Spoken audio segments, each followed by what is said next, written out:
ఈరోజు జిల్లా town planning ఆఫీసర్లు మరియు డిపిఓ గ్రామ పంచాయతీ సెక్రటరీ జరిగింది.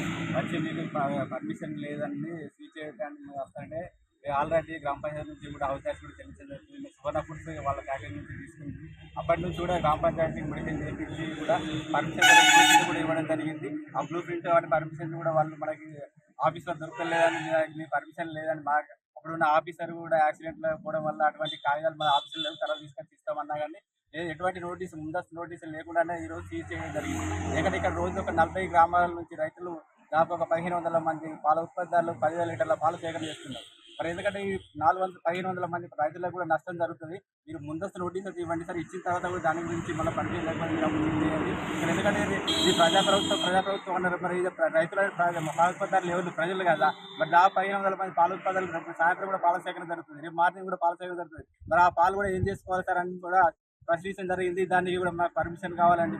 పర్మిషన్కైనా మీరైనా ముందస్తు నోటీస్ ఇచ్చిన తర్వాత రెస్పాన్స్ కాకపోతే మీరు ఫీజ్ చేయండి మేము కూడా రిక్వెస్ట్ చేయడం జరిగింది. అయినా కానీ వాళ్ళు వినిపించుకోకుండా ఎందుకంటే రైతుల గురించి కూడా మీరు ఆలోచించండి సార్. ఎందుకంటే రైతుల సంస్థ పాలు పోషకాల గురించి కూడా మీరు ఆలోచించండి. నైట్ కూడా పాల సేకరణ వస్తాయి, మార్నింగ్ కూడా పాలు వస్తాయి. కాబట్టి ఆ పాలు కూడా మీరు ఏం చేసుకోవాలి కూడా రైతులు కూడా ఇబ్బంది కాకుండా చూడండి సార్. మీరు నోటీస్ ఇచ్చిన తర్వాత మీరు కూడా చర్య తీసుకోమన్నా కానీ ఇటువంటి నోటీస్ ఇవ్వకుండా అంటే ఈరోజు మన పాల కేంద్రాలు స్విచ్ చేయడం జరిగింది.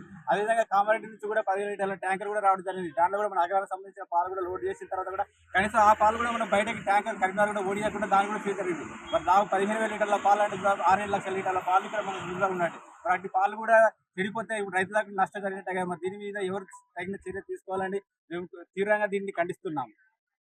కాబట్టి మేము సీజ్ చేస్తున్నాం అని చెప్పింది. పర్మిషన్ ఆల్రెడీ మన సువర్ణ ఫుడ్స్ ఫ్యాక్టరీ వాళ్ళు ఉన్నది. వాళ్ళ దగ్గర నుంచి మనం తీసుకున్న తర్వాత గ్రామ పంచాయతీ కూడా మా పర్మిషన్ కూడా ఇవ్వడం జరిగింది. బ్లూ ప్రింట్తో సహా ఇవ్వడం జరిగింది. బ్లూ ప్రింట్ కాపీ కూడా మా దగ్గర ఉంది. ఎందుకంటే సైన్ కాపీ ఒకటి లేదు కానీ మిగతాది కూడా ఇచ్చిన తర్వాత కూడా అప్పటి నుంచి కూడా మన హౌస్ కూడా రెగ్యులర్గా వాళ్ళు డిమాండ్ ఇస్తున్నారు. దాని ప్రకారం కూడా మనం పేమెంట్ చేస్తూనే ఉన్నాం. ఇవన్నీ ఇచ్చిన అవసరం ఎంత చేశారు? బ్లూ ప్రింట్ ఉంది, పర్మిషన్ ఉంది, సువర్ణ ఫుడ్స్ అన్ని ఉన్నాయి కదా, డాక్యుమెంట్స్ కూడా ఉన్న తర్వాత కూడా మీరు టీఎస్ అప్లై చేసుకోవాలంటే అప్పుడే 2003, 2004 టీఎస్ ఐపాస్ ఎక్కడిది గ్రామ పంచాయతీ వాళ్ళ పర్మిషన్ ఇచ్చిన తర్వాత టీఎస్ ఐపాస్ మనం అప్లై చేసుకోం కదా. మిగతా వాటికైనా దేనికైనా టీఎస్ ఐపాస్ ఈ 2 సంవత్సరాల నుంచి వచ్చింది. అంతకుముందు టీఎస్ ఐపాస్ అనేది లేదు కదా. గ్రామ పంచాయతీ వాళ్ళు మనకు తీర్మానం చేసి పర్మిషన్ ఇచ్చిన దాని ప్రకారం మన హౌస్ ట్యాక్స్ కూడా రెగ్యులర్గా మనకు ప్రతి సంవత్సరం కూడా రెగ్యులర్గా పేమెంట్ కూడా చేయడం జరుగుతుంది. కానీ ఎటువంటి ముందస్తు నోటీసు ఇది ఎందుకంటే ఇది రైతుల సంస్థ కాబట్టి రైతులకు కూడా అన్యాయం జరుగుతుంది సార్. ఇన్న పాలు కూడా ఏం చేసుకుంటారు అన్నా కానీ మాకు సంబంధం లేదు. మీరు పర్మిషన్ లేదు కాబట్టి మేము సీజ్ చేస్తున్నాం.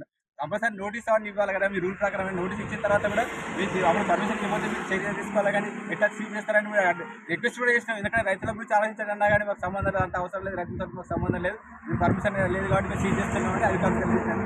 దీన్ని మాత్రం తీవ్రంగా ఖండిస్తున్నాం. ఎందుకంటే ఇది రైతులకు సంబంధించిన డైరీ అనేది రైతుల చాలా ఆర్థికంగా డెవలప్ చేస్తానికి కొరకు మనం డైరీ ఏర్పాటు చేసుకున్నాం. కానీ ఈ విధంగా మాత్రం ఇట్లా డైరీకి సీజ్ చేయడం మాత్రం తీవ్రంగా ఖండిస్తున్నాం.